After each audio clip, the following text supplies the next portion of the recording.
8 نشانه اصلی بروز بیماری گند خون که نباید اون رو نادیده بگیریم. سلام بچه، امیدوارم که حالتون عالی باشه. اشکان هستم و قراره که داخل این ویدیو با هم 8 نشانه بروز بیماری گند خون رو صحبت کنیم.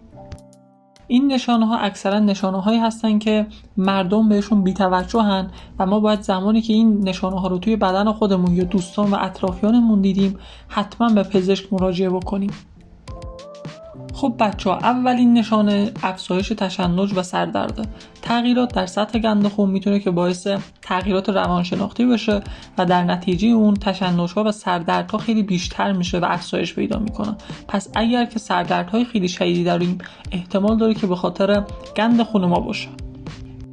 دومین نشانه بی‌اشتهایی و لاغریه. اگر که شما بیش از حد احساس گرسنگی میکنید، در عین حال وزن خودتون رو هم از دست میدین، به خاطر بیماری گند خونتون رو و حتما باید به پزشک مراجعه بکنید و با پزشکتون صحبت کنید. سومین گزینه افزایش تحریکه. اگر که متوجه شدین بدنتون بیش از حد عرق میکنه، این عرق کردن یکی از عامل‌های اصلی بروز بیماری گند خونه و اگر که اینطوری باشه به احتمال خیلی زیاد به گند خون دچار شدین. چهارمین گزینه خشکی دهان و تشنگی بیش از حد.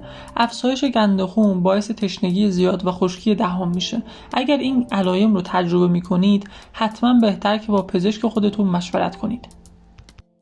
پنجمین نشانه بیقراری و اضطراب.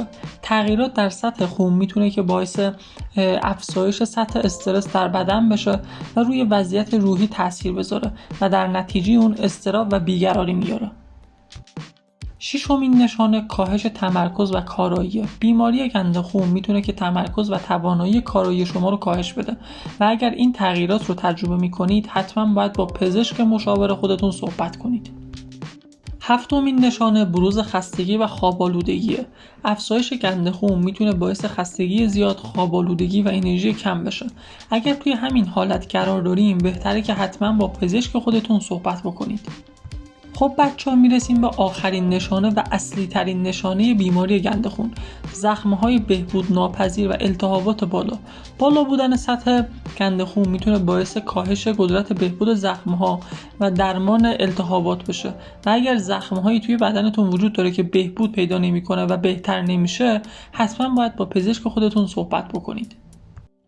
امیدوارم این ویدیو براتون مفید باشه و بتونید که با کمک این ویدیو نشانه‌های بروز بیماری گند خون رو درک بکنید.